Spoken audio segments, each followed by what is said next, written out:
Our next speaker is Michael Laine, who will be talking to us about past, present, and future here at Blue Marble Week.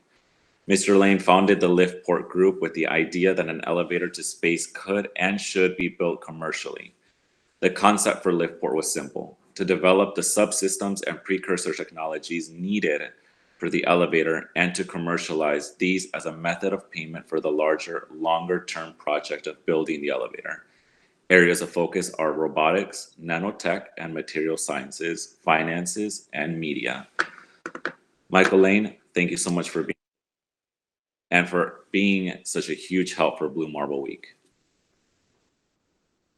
Thank you. It's absolutely my pleasure to help out the foundation. They've got a tremendous role and mission, and I'm happy to support that. So thank you all for the opportunities. I'm going to go a bit off script. I really thought about this a lot last night when I was looking at some of the stuff that we talked about yesterday during the day and some of the stuff that we talked about on the first day, Tuesday, when they were talking about Earth elevators. Before I do that, I want to point out in the chat to Lila, Martin Horowitz is talking about an event called the Bill Conference. It's worth looking up. Martin, if you could put the link into the chat, that would be helpful. That might be an alternative to TED, the TEDx, because Bill is a alternative to the TED program. Bill and TED might sound familiar. It hadn't occurred to me until he literally just posted this, but that actually might be a useful tie. So please reach out to Martin. I think he offered some help with some other stuff to Tim yesterday. So the other day, Pete Swan and the rest of his team were talking a lot about the Earth elevator, and it was fascinating. And I will say candidly, I was surprised by several of the things that they said there. Really impressed and interested, and it re-energized me in a way that I had been skeptical for a long time. So it was actually pretty fascinating for me. I would even go so far as to say revelatory for me. So that was really a great conversation. If you didn't catch it, it's available on the various YouTube channels. We'll have it posted in the next couple of days. It's definitely worth catching. This next conversation is really about the past, present, and future, primarily focused on the lunar elevator, but you can't talk about the lunar elevator without talking about the Earth elevator and the history of it. So I'm going to spend a little bit of time just talking about the history of where we've come from, where we are now currently, because I think it's important to level set, and then where we're going in the near future. I'm hoping this will be somewhat interactive because it's probably more useful if I answer direct questions rather than me just drone on with slides and slides and slides. So that would probably be helpful. But let me give you some background of history. Swan and his team at the International Space Elevator Consortium the other day talked a bit about it, but I want to kind of dive into some more specifics. So the Earth elevator was originally conceived by a guy named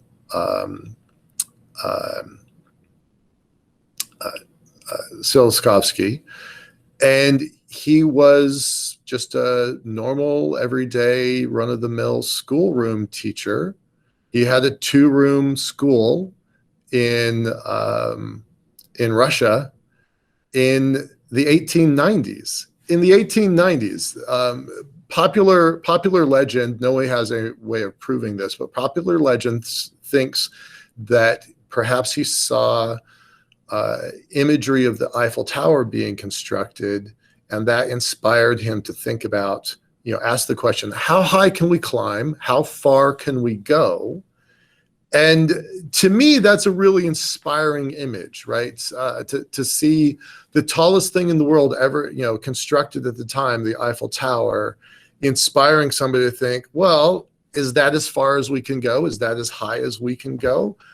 And on a chalkboard, after all the kids had gone home, to just try to scribble out the formulas for that. And, on this call right now, we've got 3 different instructors at different levels, grade school, middle school, and university level. It's just fascinating to me to think about, well, guys, I'm going to challenge you on your free time, go invent something that fundamentally changes the future. Okay, so just do that, right? It's not easy. And so here's this guy, Silvskovsky, over 100 years ago, possibly as many as 130 years ago, trying to figure out how to move to space. And the elevator wasn't the only thing he invented. He also invented what we now refer to as either the rocket equation or the Silvskovsky equation. And it says in black and white letters that when you launch something to space, 95% of it is the fuel. 4% of it is the box that the fuel comes in, what you and I call rockets, the actual launch vehicle, and only 1% actually gets to space. So he not only created the elevator idea, he also proved the math behind how difficult it is to get to space, that only 1% or a fraction of 1% of whatever we can launch can go to space. And that rocket equation is the reason why we're having this conversation right now, that it is brutal physics. If our planet was, 1 foot larger all the way around, we might not be able to go to space because the rocket equation is that thin of a razor's edge. Maybe it's a foot, maybe it's 100 feet. But if our world was just a little bit bigger, the gravity would be just a little too much and the rocket equation wouldn't work. We could not go to space. We live on a knife's edge of physics all around us. And that was 100 plus years ago. So then fast forward into the 1960s, another visionary I was fortunate enough to meet, Art Suitinoff, he took the original idea, modified it, updated it. He probably invented it independently. He probably invented the elevator independently, and that's super important to note. You'll see in history things like the radio and the telegraph and the light bulb have all been independently invented several times, and the elevator is no different. We're going to talk about that in a minute. When Art Suitinoff did his work, his father was a political prisoner in the Soviet Union. He was a dissident, and in that country and that time, if you're a dissident, then that impacts the rest of your family.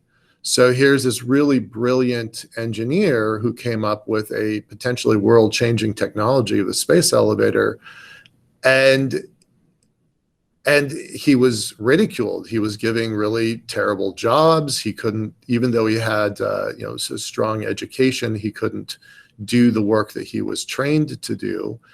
And so in frustration, he wrote an article in the equivalent of, in America, in Boy Scouts, they have a magazine called Boy's Life.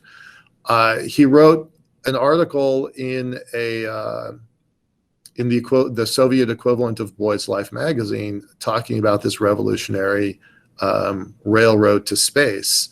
Again, ridiculed and laughed at, but it is still kind of foundational to this history. I'm super happy and proud. One of my many artifacts I've collected over the years is a signed article of his original article. I have I'll show you around my office in a minute, but there's a lot of artifacts here. Fast forward to where the story gets interesting, and we had a recent tragedy. In the late 60s, early 70s, an American, Jerome Pearson, also independently invented the elevator, the Earth elevator.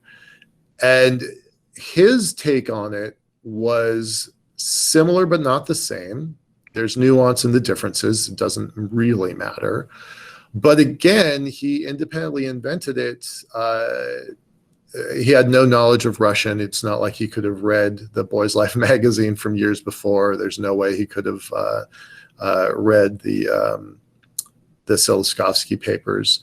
So that's when the Americans got into the game. And then, interestingly to me, because I'm a big sci-fi nerd, Arthur C. Clarke, the author of things like 2001: Space Odyssey and about 100 other sci-fi stories, sat down and had a meeting with Jerome Pearson. And the details of that are awesome, because what Clarke decided to do was popularize the idea, the mythos of building an elevator to the sky, to take the fact of the physics and spark the imagination so that folks like you and I can start really thinking about this. Now, I read that story when I was a kid, and I thought it was ludicrous. This is one of the dumber things I had read. Is what I remember thinking when I read it originally. And then it was pretty much crickets for years, for decades. The idea of the elevator would reemerge as a tall tower. There were several ideas about building tall towers. One of those folks was on our call yesterday. He's not here this morning.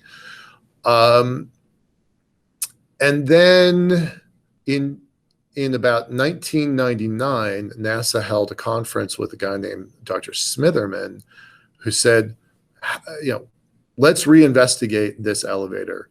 And the official takeaway from that meeting was, it's 300 years away or never. Now, it astounds me that NASA, David Smitherman's from NASA at the time, could say that something could be never, that something could be impossible. Like, that to me kind of blows the image of what I have in mind from NASA, that that I don't think of them as being a never type of organization, right? I talked yesterday about there's a profound difference between difficult, very, very hard, and impossible. I think NASA, more than most folks, knows the difference between what's possible and impossible. And that sparked a challenge with my former business partner, Brad Edwards. Dr. Edwards applied for and received a NASA Institute for Advanced Concepts grant to study the space elevator in a formal way.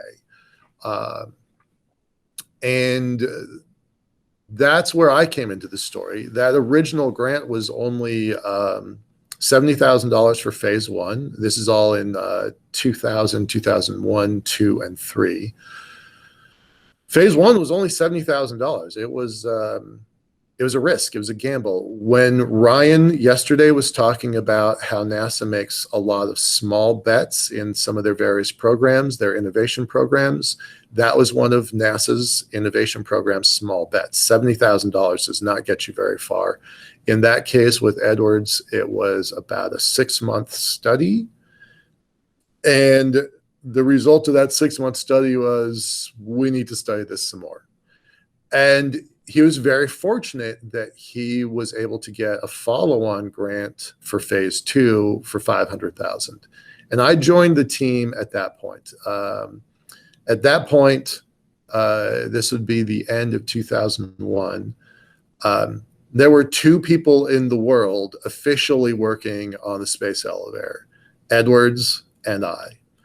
And there were lots of people that helped us. I don't want to minimize that. There were a lot of people, really smart people, involved with those earliest days. But there were only two people that are actually doing the work. We were coordinating it. And I told a little bit of a story yesterday about my original conversation with Edwards. I was super skeptical, but he surprised me. And we met for lunch, and what was supposed to just be for lunch turned into, I don't know, 7-8 hours. We stayed for lunch. They cleaned up around us. We stayed for dinner. They cleaned up around us. We stayed for drinks afterwards, and they cleaned up around us, and then we went home. And that conversation, it's not hyperbole to say that conversation changed the course of the rest of my life. It took me a couple months to go ahead and get involved with the project. I was, my skepticism didn't evaporate overnight. I went to, some very smart people and asked some really dumb questions, and a lot of folks educated me pretty quickly. And I officially kind of joined the team kind of middle 2002. Early, I guess, March. And it was a fascinating ride. We got a lot of press. Fast forward into 2003, Edwards and I never really got along. I mean, that's not a secret. I'm not throwing him under the bus. He's not throwing me under the bus. It's kind of a well-known thing. We didn't really get along. I have a lot of respect for what he accomplished. We were both wrong in a lot of important ways, and we've learned that over the last convening 20 years. But there are sparks of brilliance there that I really have to respect. And I wouldn't have changed the course of my life if he wasn't right on some of the basics. So he published this. This is the original document. I'm the second name in the acknowledgement, so that's kind of nice. And this is the document that kind of sparked everything. This is the document that got kind of international visibility. I was talking yesterday about how all of this predated things like Facebook and Twitter. And for some of y'all old schoolers might recognize the name Slashdot. Slashdot then is what Reddit is today. That is the simple, that's not really entirely true or accurate, but that's as close as we can get. We would have articles on Slashdot that would just crush our servers. And the argument, the criticism, the appropriate criticism was, if you can't keep a web server running, how can you possibly build an elevator in the sky? And that's a legitimate question, right? It also says that building an elevator into the sky is really complicated. So that's 2001, 2, and 3. A lot of stuff happened in 2003. The space shuttle Columbia crashed. It fell out of the sky one afternoon, and it was horrible. I was watching it live, and I broke down sobbing. Like I couldn't believe what I was watching. But concurrent to that, fallout from that, there was tons. There was all sorts of fallout from that. There was a spike in our website. There was a spike of activity at our website. And it basically said, there has to be a better way. The rocket equation is fundamental physics. We can't break that. Is there a better way? Is the elevator the best way to go to space? And that event sparked the conversation of, is there a better way? And not my favorite part of my history, but that also sparked a really big argument between Edwards and I. And we wound up splitting the company. It's been likened to a bad divorce. I don't think that's entirely inaccurate. We were both pretty angry at the time. But it's been 20 years, so, bygones, right? But because of the Columbia crash, and because of all of the spark of attention on the space elevator, because that led to he and I getting into an argument, that led to us breaking the team. And then here I am, I'm in my early 30s. I'm pretty well off financially. That's not a part of my history I tell a lot, but I had a fair amount of wealth, not internet style wealth, but a fair amount of wealth from real estate. And so I'm kind of in this position where, what do I want to do when I grow up, right? And I'm like, I've seen the future. We're going to talk about the future a lot. I've seen the future of this potential elevator. I don't want to go back to real estate. I don't want to go back to the internet. I want to go after this space stuff. Now, my role while I was working with Edwards was not technical. I'm not an engineer. I'm not a physicist. I'm not a chemist. So he handled the problems that I refer to as the spreadsheet problems, the problems you can solve with a calculator, the physics, chemistry, materials kind of problems. Me, I handled what I refer to as the fuzzy problems, the problems that are people problems. So law, policy, logistics, finance, operations. And if any of you watched the workshop yesterday, that's how the idea of the 4 pillars of hardware, business, outreach, and framework really got established. So that was my role back then.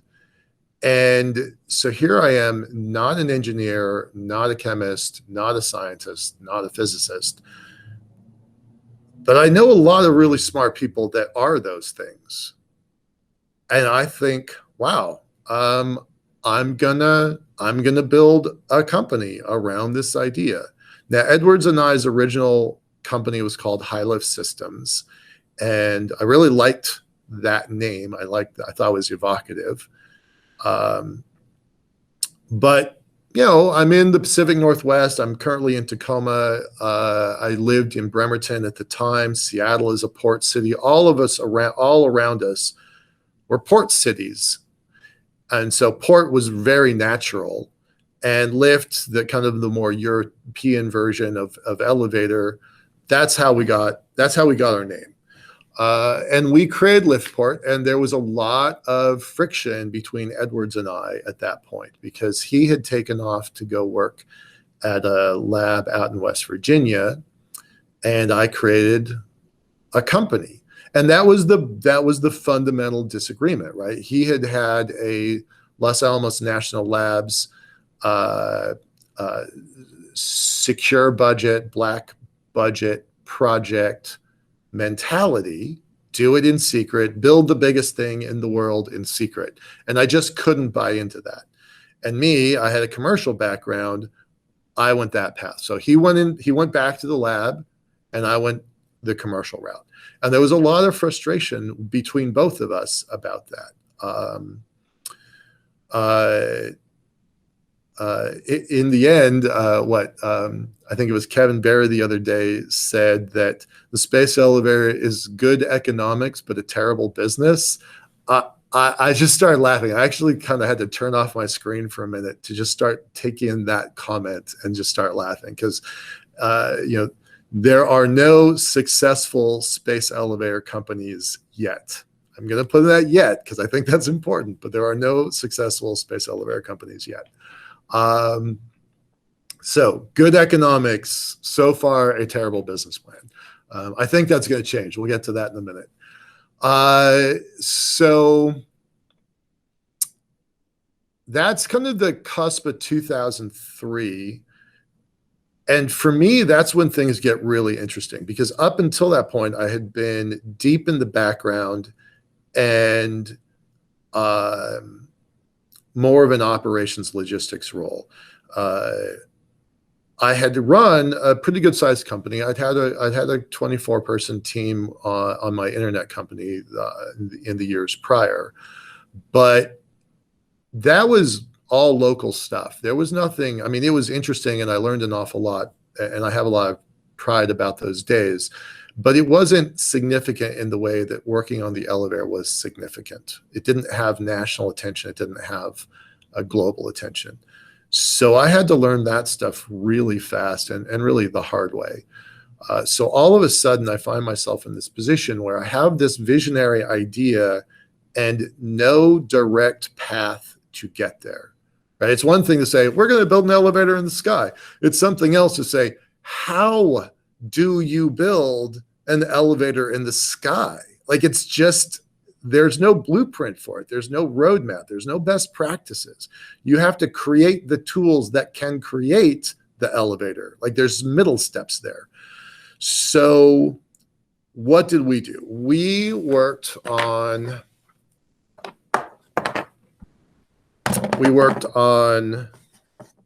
carbon nanotubes. We had some alliances. I know you can't really see this. It just looks like dust and dirt. It kind of is specialized dust, carbon dust. We turned some stuff into strings. These are some of the earliest carbon nanotube strings ever. As Swan said the other day, you can throw out all of your nanotubes because they're not the material we're going to use to build the elevator. I'm a bit skeptical of that, but I sure learned a lot on Tuesday. So hats off to those folks. So we started working on carbon nanotubes, and I crisscrossed the country. I probably went to 5, 7 labs across the country. Ones that really stood out was University of Kentucky, Georgia Tech, MIT. I didn't go to Rice University, but I had a lot of conversations with them. Columbia University in New York. And everybody promised but could not deliver long chain carbon nanotubes. And that was really frustrating because everybody felt like they were super close. We thought we were super close. Lots of folks, because we were kind of agnostic, they knew about us from the elevator work. They wanted to share what they were doing. We were learning a ton about the state of the art of that nanotechnology material. And it wasn't that good. It felt like it was good. It felt significant. But in reality, we learned that when you do this, everybody assumes that there's just one problem with carbon nanotubes, with the materials. But it's actually 6. It's length, strength, alignment, chirality, that's the twist of the material, functionalization, and mass production. And that's some of the stuff I talked about yesterday, how you have to move from the lab level through engineering to commercial production. And that is super challenging. And it's been, carbon nanotubes were discovered in 1991. It's been 30 years and we still don't have these long chain nanotubes. Now, maybe there's hope with the work that Adrian Nixon was talking about the other day. That was certainly inspiring to me. But in candor, I've heard it before. I have heard it before with way less sophisticated technology, way less sophisticated equipment, and way less sophisticated lab partners, developers. So, hats off to those folks. They have come an awful long ways. We were so confident that we had this breakthrough. We were borrowing some technology from MIT and from the National Renewable Energy Lab. And we were going to pair those two technologies together. And we were so confident that we had this eureka moment. I went out to New Jersey and we leased a 100,000 square foot factory. Like, we were about to start production on something that didn't fundamentally work. Yeah, Let that sink in for a second. Like, that's a life lesson. We thought we had something and the math looked really, really good, but the reality of it did not play out. So that was pretty frustrating. And that was, you know, a very expensive multi-$100,000 experience loss, multi-$100,000 loss. Because this stuff is shockingly hard. So that gets us into 2003, 4, and 5. We eventually pull the plug on that. But the thing that we got really good at is robots. So we made a lot. We made a lot of robots. We started out with simple Legos to just try to understand the design. I'm going to stand up and show you something. A little bit of show and tell here. This is the original poster of the original NIAC proposal.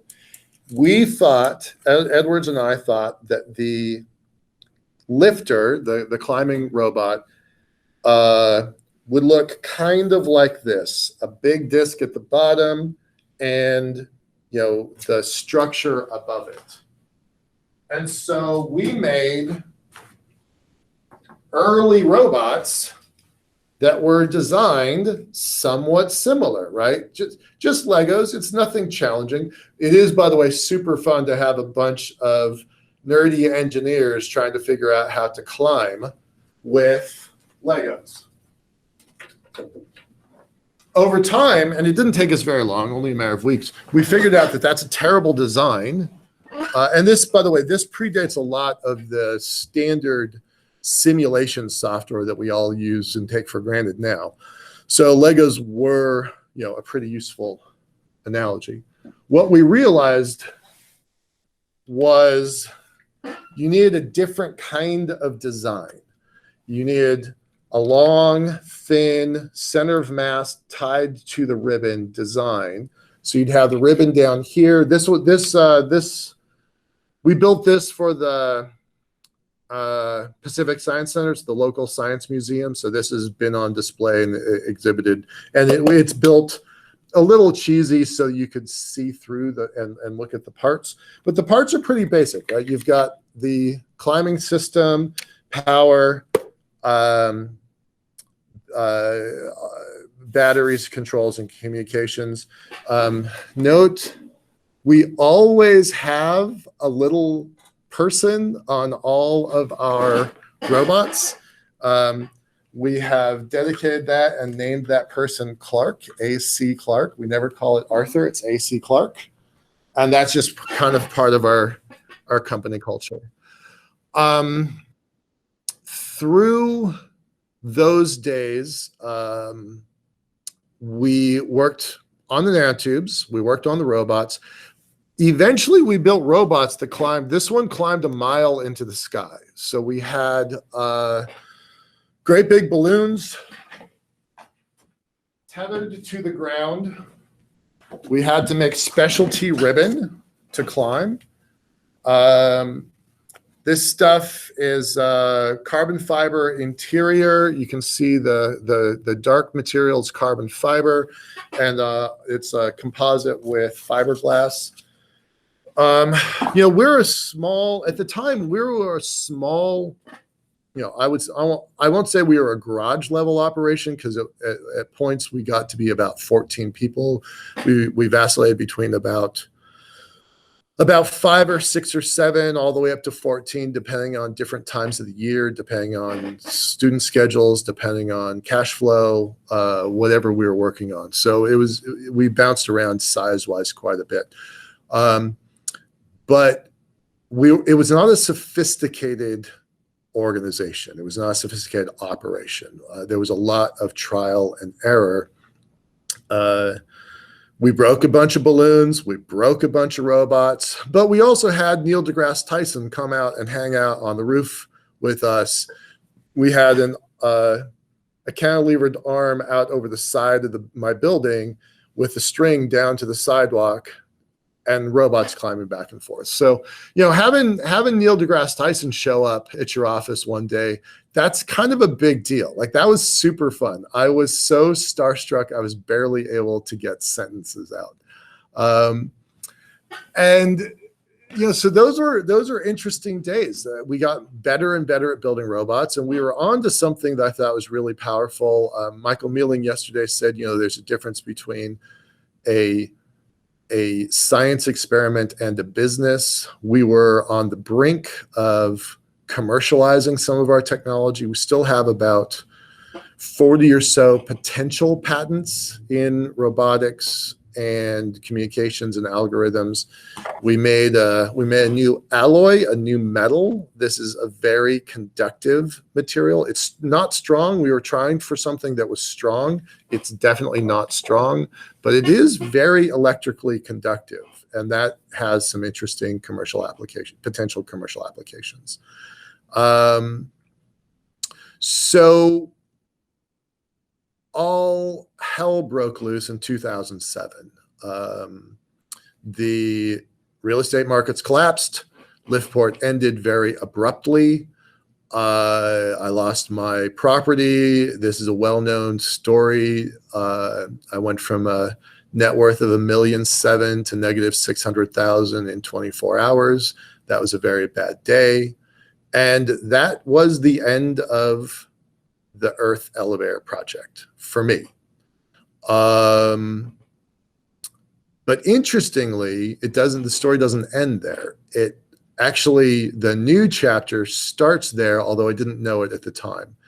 In 2006, remember I mentioned Jerome Pearson a few minutes ago. Jerome Pearson invented a different kind of elevator, right? So the Earth elevator is a centripetal elevator. We talked about that, ball and a string spinning over your head, string in the middle to stay straight. That's centripetal acceleration. That's the Earth elevator.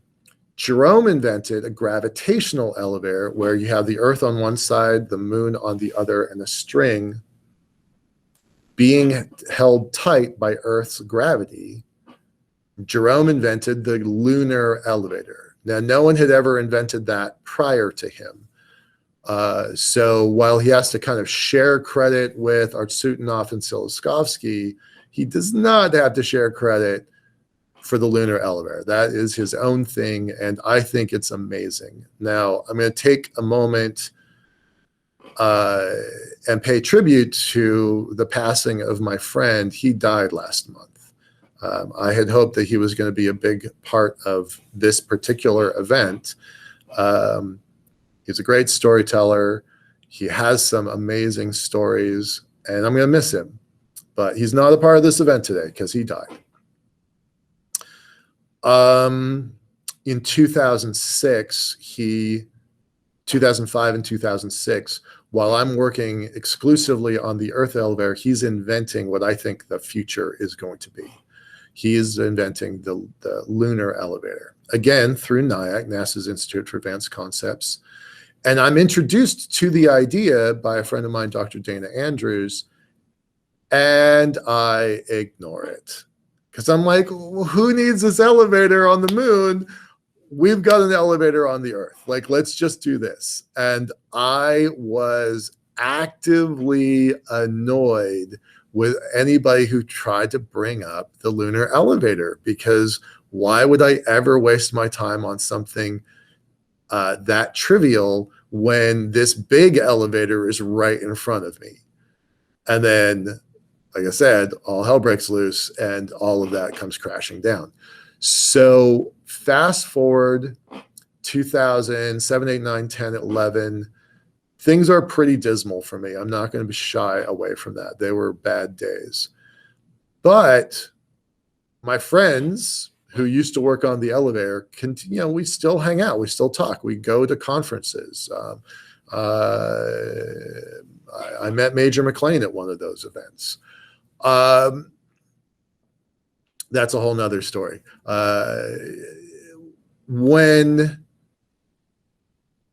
During these dark days, there was still a lot of talk about the elevator. NASA was running a competition. I used to be a judge for that. Europe has some stuff going on. Japan is starting to pick up some of that stuff. And so in a way, the torch passed from us as a commercial company. By the way, Edwards has been out of this picture for a long time. Like, he went off to the lab and then we didn't really hear from him for several years. By 2007 or 8, I think he was officially out. So the torch kind of passed from us as LiftPort, as the commercial company, to nonprofits. There were 3 nonprofits, ISEC is one of them, that came out of those dark days for us. They kept the embers warm when our flame had gone out. So hats off to those folks that really kind of took it and they had some commitment and perseverance, because they kept this thing alive. In 2010 and 11, we have this breakthrough, not a materials breakthrough, but a philosophical breakthrough, which is, why wait for the Earth elevator when we can build something else now? And that's how the lunar elevator kind of came back to life.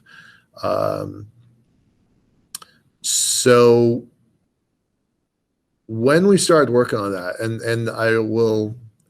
there's a somewhat funny story about a friend of mine, Marshall. We were at the Space Elevator conference and we were frustrated because it was the same thing over and over again. There was nobody making progress. And this is back, I think, 2010, perhaps, maybe 2009, something like that. And we get really frustrated, and we don't know it. This is happening on other ends of the room. We're heading towards the exit at the same time. And I'm like, you want to go grab lunch? You want to go grab a beer? And beer turned into this super cheesy diner. It's been knocked down since. I think it's a historic monument. They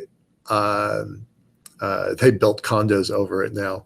But it was a super cheesy little Mexican diner, and beers turned into margaritas, and that turns into shots. And eventually we figure out we can build an elevator on the moon now with current technology. And we're scribbling, those kind of places that have butcher paper on the table. That's the tablecloth is butcher paper. We're like scribbling on the butcher paper, trying to do math while we're kind of drunk, trying to figure out, can we build an elevator right now with current tech? And it turns out we could. Oh, Charles just joined us a moment ago. Fantastic, Charles. Charles is also one of the folks that really helped understand. Charles, I don't know if you just heard me. I was talking about Marshall a moment ago. Between Marshall and Charles, they really helped me understand the math and the physics and the chemistry and the potential of crafting the lunar elevator. So Jerome Pearson sparked the idea. Dana Andrews invited me to investigate, which I turned down. And then Marshall and Charles and a couple others helped really kind of identify the potential and the possibilities. So hats off to all of those folks for leading me down that path. But those were still, there wasn't a company then. We ran a Kickstarter in 2012. I just told you I lost more than $1 million. And I told you that we, made some mistakes. There were a couple $100,000 regarding, nanotech. But I consider the Kickstarter to be by far the biggest error of my career, by far. We asked for $8,000. We were going to build a simple robot. The remains of the robot are right over here. It didn't work. We asked for $8,000. We got $110,000, which on the surface seems like a really big win, but it was a disaster. And there are so many ways it was a disaster. The robot didn't work. My mom was, I was a sole caregiver for my mom with a broken back, with a cracked vertebra. I turned into the second caretaker when my stepdad got cancer and eventually died. So those were hard days for me individually. The robot ultimately didn't work. And only about a third of the Kickstarter backers actually got their rewards. So those were very rough days and a pretty big error on my part. And it ruined my reputation. That was maybe the biggest fallout from it. Fast forward, still dark days. In 2016, true story, I sell my Bitcoin for, it was $900 because I didn't think it could possibly go above $1,000. I sold my Bitcoin to get the new version of LiftPort started. And it was 9 coins. Like it seemed like kind of a big deal, but that was the first step of, sorry, it was 9 coins. So that's worth over $500,000 today. I looked it up. But it was $10,000 at the time, and slightly less. And that was the beginning of the new version of LiftPort. We had gone far enough. We had a bunch of fans working to think about the problem of the elevator. And I'm like, okay, we're going to rebuild it as a company now. And that was pretty exciting. Very, very soon after that, it was just me and 2 other interns. But very soon after that, we got invited to start having conversations with the chief scientist of, at the time, the chief scientist of Air Force Space Command. So we started putting documents together. We were invited to present to stuff at the National Space Council, at the time, the Trump transition team. We were putting together documents for a lot of really interesting people that were very helpful. And even though we were working almost entirely in the dark, we were not talking about stuff, we were not sharing, we were not, because I'd been burned by the Kickstarter. So the idea of broadcasting what we were doing was absolutely a non-starter, because I'd been burned so badly by the community Kickstarter that, and truly, it's only a few people. Out of 3,500 backers, I think there's probably 30 that are really angry. But that lesson of the community was really is still very raw to me. And so we didn't want to do a lot of like big public work. So we were doing a lot of private work. We were writing a lot of papers, and eventually we got to go down to meet with the chief scientist. I got a challenge coin out of it. I'm pretty proud of this. As a civilian, I don't have any challenge coins. That's my only one, so I'm pretty happy about that. But I'm a former U.S. Marine, and so a challenge coin is kind of a big deal to me. So the chief scientist was interested. We went down. There was 5 of us. There were 12 of them, and they were curious. Now, I'm not going to put words in anybody's mouth. They're not going to be committed to this project. It's not like that. But just having kind of external validation to check our math was super helpful. And so that's kind of where we are now. There's 6 of us, only 2 are full-time, and the other 4 are very committed part-time. We're a tiny organization, but as Lila said a minute ago, small but mighty. I think that we're on the brink of something really, really quite amazing. And candidly, that's one of the reasons why I've decided to get back into the limelight a little bit with Blue Marble Week. We do have some interesting stuff pending. I'm not going to talk about it because that's the big lesson of Kickstarter is don't tell what you're going to do, just show people what you've done. So that's kind of where I'm at now. So that's kind of past, present, and future. The present is pretty straightforward.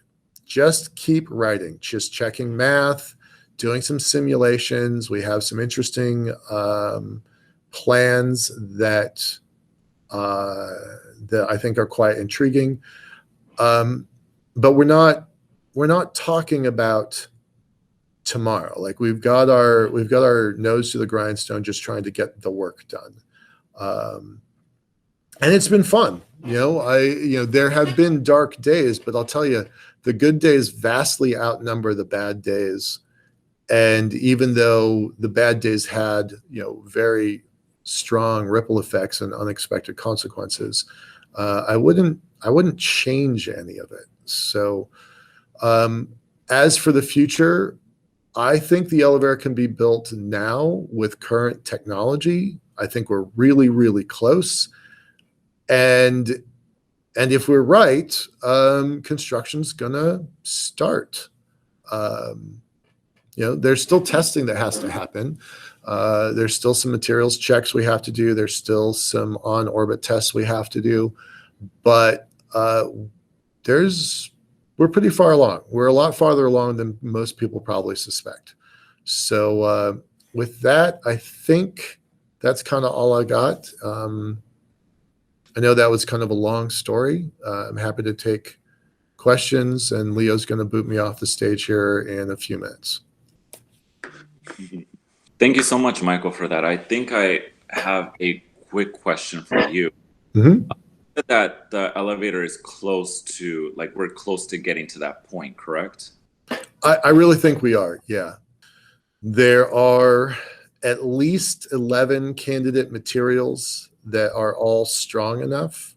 Mm-hmm. So that was always the sticking point for the Earth elevator. Was that there wasn't a material. We think that there's at least 11. I mentioned Marshall a few minutes ago. We went out to New York to meet up with some folks at Toyobo about some of their materials a couple of years ago. I think it's a very solvable problem. I think it's very near term.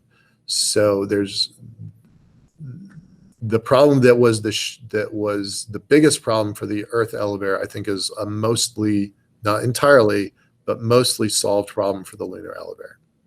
I think we're close, yeah. Okay, so when we actually get to actually building it, about how long would it take to reach full operational capacity? And your thoughts, what economic benefits are there before then? I have presented to the chief scientist 3 different scenarios. One is probably a little unrealistic, but it's probably 5 years out if we had, full funding straight off from day one, which is very unrealistic. So 5 years, that would be super fun. But I'm not very confident of it. I'm very confident of 2 other options where it was 7 to 12 years. And I think we've got some pretty good math to back 7 to 12 years up. So that was the first part of your question, was time. What was the other part of your question? The other part is, what economic benefits are there before then? So I'm going to talk a lot about the results in the next talk in an hour. So I'm going to kind of hold that question for a minute. But I think they're substantial. I mean, it's not just, when we talk about budgets for space, we don't put stacks of $100 bills on a pallet and shoot it to the moon, right? That money that we put into space is not going actually literally to space. It's being spent down here on the ground. So the economic impacts are, a funded space project has ripple effects down here on the ground. And it's probably in the neighborhood of $800 million. That seems like a lot when you're thinking about your own checking account, but the city of Seattle is running 5 different multi-billion-dollar projects right now. So if the city of Seattle can do it, the United States government can do it. And I don't think it's going to be exclusively a governmental program. I'm a very strong believer in a public-private partnership. So I think there's some balance between governmental commitment and private capital commitment. And, you know, we did that $800 million budget several years ago, prior to SpaceX, prior to you know, some of the breakthroughs that they've had, prior to the new Glenn and new Armstrong rockets that are in development. So we baselined that budget off of an old Falcon 9 design. So the prices are probably quite a bit lower than that.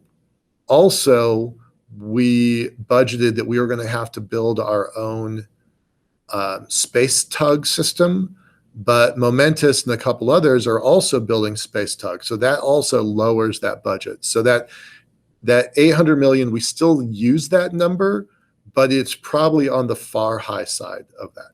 One more question, Michael, before we move on. Inara actually asked, do you have any specific Earth-side applications you plan to target with this technology? Inara, yeah, absolutely. I mean, the big idea of, you know, the thing that got me into space in the first place was space-based solar power. So our ultimate plan is to help folks gather resources on the moon, use our space station at L1 to create the manufacturing hub to build space-based solar power. So ultimately it comes back to power for the Earth. We will be a cog in a much larger machine of that system. But that's ultimately what I want. The things I expect down here on the ground, I've already mentioned, you know, some of these alloys, some of the robotics. There are probably quite a few spin-off technologies that are solid businesses down here on the ground. So we operate as we call ourselves an idea factory, where we invent pieces of the future, and then we build out the corporate elements to commercialize that technology. So we don't call ourselves an R&D factory and a research and development.